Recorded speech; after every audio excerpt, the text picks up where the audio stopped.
Right now, with the schedule is a difficult schedule. It's a fast-paced, fast-track project.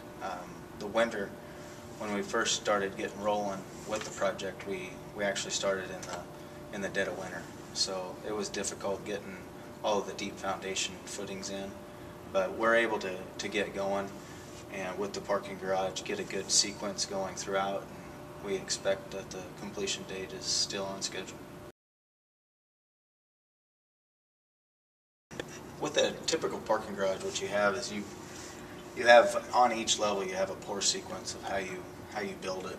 On this particular project, we have a 4-pour sequence, and it's a pour sequence that you have this specific project designated in the 4 pours, one up the ramp, and then you've got one on the end.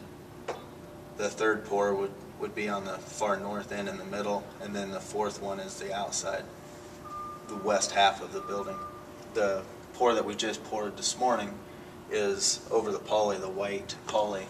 That would be the 2nd pour sequence of the 3rd level.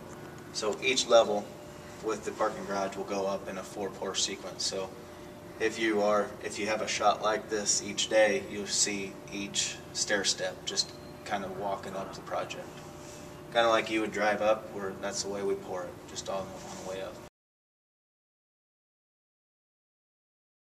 Yeah, the project, it consists of the main level. Ground level is a retail. There's about 17,000 square foot of retail on the ground level, and then 6 stories of parking, 2nd through 7.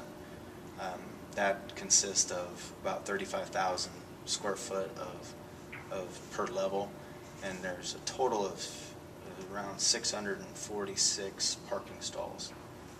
The upper level, the 7th level, will be reserved for the residents, for the living side of the apartments, which will be on 8th, 9th, and 10th. So that's how it breaks out with the 10-story structure. Yeah, the amount of concrete on the parking garage, there's going to be right close to around 8,000 cubic yards. So to kind of put that in perspective, there's going to be probably 800 trucks, a little over 800 trucks coming in, dumping concrete on this site just for the parking garage. And then above that, just with the slab on deck for the living section of the project, there's probably close to another 1,000 cubic yards.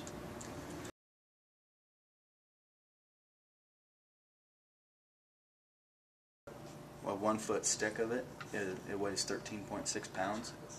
So, I mean, you get a bar that's 20 foot long. Your weight, it's crazy how big. There's only one size of column steel, or the steel, that they actually fabricate in the United States or anywhere, and that's a size 21, and this is a number 19 or 18 bar.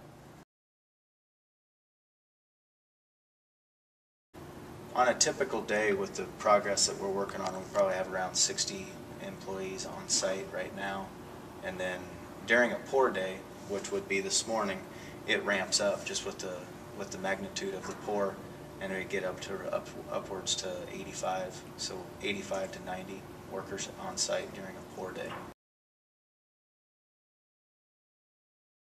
We've actually done the Nebraska bookstore, the build of the Nebraska bookstore. We've done a majority of the major renovations to Memorial Stadium, the National Arbor Day, or the National Arbor Day Foundation, just across the street. We've done numerous projects with the university that's close to the campus, some student housings, some parking garages for them as well.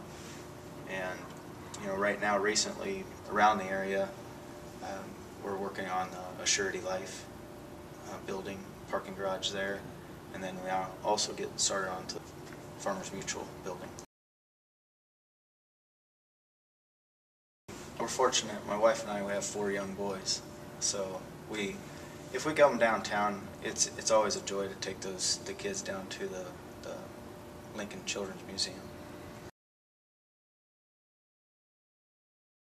You know, the thing that came to my mind was possibly Joplin, Missouri, with the tornado that took that city. in that town. You know, and without being there, you don't know how you can get around. But you know, with the crane, you obviously can go and pick up a lot of the debris, maybe spin that around and try to use that for a good thing, I guess.